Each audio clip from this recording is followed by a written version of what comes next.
Hi all, it's Wife of a Nerd here.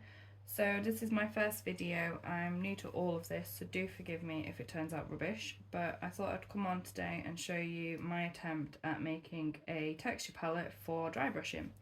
I've seen a lot of people using these, and after talking to my husband about it, he's got me out his old bits box. So I'm going to have a look through and see if we can find anything that we can use to make this texture palette. Get it open. There's all sorts of bits in here. I think what I'll do is I will stop the video here. I will have a root through and find all the bits that I think are good to use. So as you can see, I've got a massive pile now of bits that I'm going to use. There is literally all sorts here. These are Tyranids, I think they're called. These were not being used. I don't know why.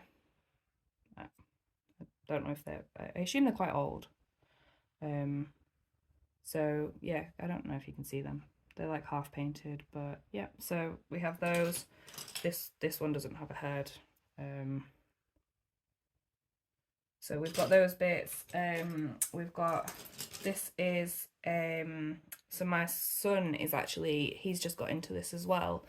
He's 8, and this is the Carnotaur, I think it's called, for the Seraphon army anyway. So this is just half of its head that they've not used on his model, so I thought, oh, that's quite textured, that'll do. I've got bits just off a sprue that we're not using, you know, the edge bits that you normally put in the bin. There's all sorts, bits of guns, just general textured bits. Like I said, my husband his army used to be Space Marines, so I assume a lot of this is more Space Marine-y stuff. But yeah, it's mine now. So I'm gonna start. A lot of the videos I've seen, people have used plastic lids or plastic trays. I don't have any of those. I found this old baking tray. As you can see, it is disgusting and rusty and just has no business being in my kitchen anymore. So I'm going to repurpose it into a texture tray. So this is what I'm going to use. If you want to make one, obviously use whatever you want. Basically now I'm going to start by sticking the bigger bits on, like these bits. Stick them on across the tray, just all over the place, and then I'll work on with the smaller things. I'm just using a hot glue gun. It's just a little craft one. It's probably going to take me forever because the glue sticks are tiny, but yeah, so I'm going to start gluing these on and then we will see where we get to. So now what you want to do is fill some of these gaps that we've got left with something. I think a lot of the videos that I've watched, people have used either sand or gravel that you would usually put on bases, I think, like this stuff. We don't have any of that, and I'm too impatient to wait to go and get some tomorrow or something. So basically my husband's been down the drive and we've got this just literal driveway. This is my driveway. And I'm going to just stick some of that on round these gaps, again just using the hot glue gun, just to give it a bit more texture and to fill in a bit of the space. So I'll just stick these on, fill in the gaps. Run out of glue again.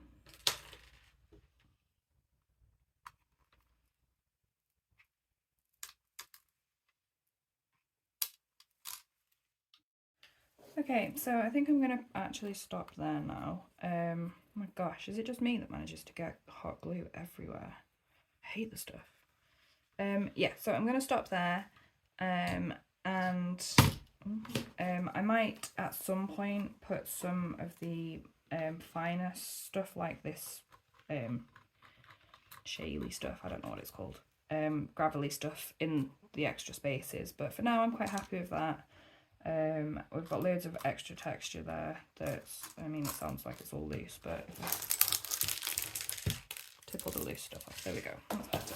So yeah, we've got lots of extra texture there. So what I'm going to do now is I'm going to take it away and I'm going to spray it with primer. So I'm going to use this just the Citadel Chaos Black that we've used for our models as well, and give it a really good coating of that so it's lovely and black, and then it'll be ready to use. So yeah, we'll be back in a minute. So here is the finished texture palette. It's been sprayed with the Citadel Chaos Black spray that I showed you just before. My husband did that for me actually last night, so it's had all night to dry. And yeah, now it's ready to use. So I've got here Administratum Grey, and this is actually a makeup brush, which I personally believe is a pretty good dry brush. This is just a cheap one. I think it's like £1 from Primark maybe. But yeah, the bristles are nice and soft, nice angle, quite chunky. So yeah, that works quite well for me. Also, I don't actually have any dry brushes, so I'm making do with what I've got. Before I put the paint on the brush, I'm going to just slightly dampen my brush. I've just got some wet kitchen roll in a little dish there. Just slightly dampen my brush and then get a bit of paint on it. Load that up nicely, and then you just use it like so to get all the excess paint off.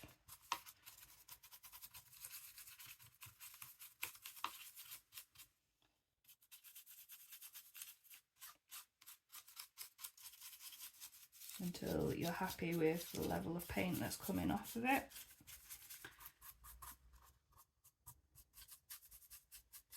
Like so. So it's quite good because I know that I have started with one of my Slanesh models, started dry brushing, and then there's still been slightly too much paint on, and I've ended up with a big blob of paint on my model, which so then I've started it again. So you know, now I can see that the level of paint's quite nice. It's looking pretty good. I don't have any of my Slanesh models to demonstrate it on, but my husband has very kindly loaned me some of his primed Nurglings. So yeah, I can just go over, now that I've got a good level of paint on my brush. I'm not a pro at this, obviously. And actually, I think looking at that, my brush is probably slightly too wet now, annoyingly. Let me just dry my brush off. But yeah, you can see how that looks. I have got another model with no paint on, so I might try it again. But yeah, let me just grab some tissue and dry my brush slightly. Right, there we go. So it's still slightly damp now. And I'll just move on to white. So I have here Ceramite white, which I believe is actually now Corax white. This is again my husband's. It's all my husband's stuff. But yeah, so again, put a bit on the brush, and then just get off all the excess until I'm happy. There we go, that's looking much better than the grey was. So again, back onto these Nurglings.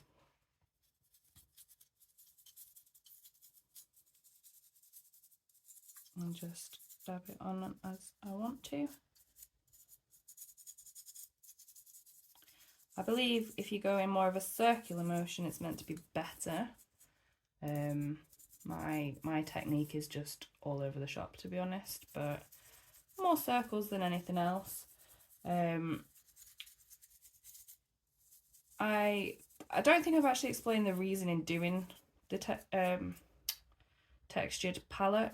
So when you just use like kitchen roll for your getting the excess paint off, oh, so there you go, so that's the white finished, so I'm quite happy with how that looks.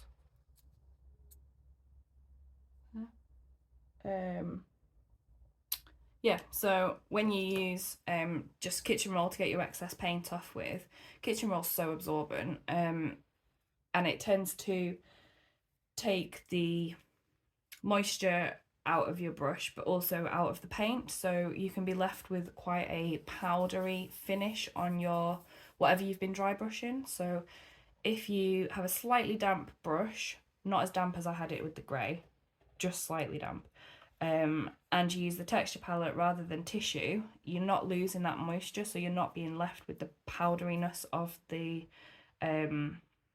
paint. So yeah, it's just another technique to get a smoother finish on your models, and yeah, just overall a better finish. It's great as well because you're avoiding ruining any models with having too much paint, which I think everybody's probably done. But you've also got a base to then try out other colours. So yesterday we took a trip to our local Warhammer store and I picked up this contrast Doom Fire Magenta, which pink is like my theme. So I am very excited to find this bright pink because none of my pinks are quite this bright.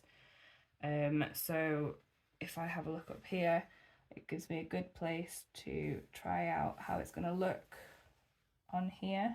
I tried this earlier today and completely messed up because my dry brushing was still far too wet. So I ended up just with like a milky, horrible colour. I just ruined it basically. So yeah, make sure if you're trying it out on your texture palette first that it's a bit dry. I don't know if you can see that okay. It's not great painting, but yeah, so it's a good example, and now I know kind of how it should look if I do it properly. So yeah, if you found this useful, please do give me a like and a follow. Share it to people that you think may find it useful or interesting. It is a very big example of a texture palette. I think I said before, my husband, my son and myself will use it. Obviously, if you want to make one yourselves, just make it a bit smaller. Well, you don't have to, but yeah, this is a very big example of one. But yeah, if you've enjoyed this video, do let me know. Any tips or tricks for a newbie like myself, please do leave them in the comments. I will definitely read them all and take on board anything that you can help me with. So yeah, thanks for tuning in and I will speak to you all soon.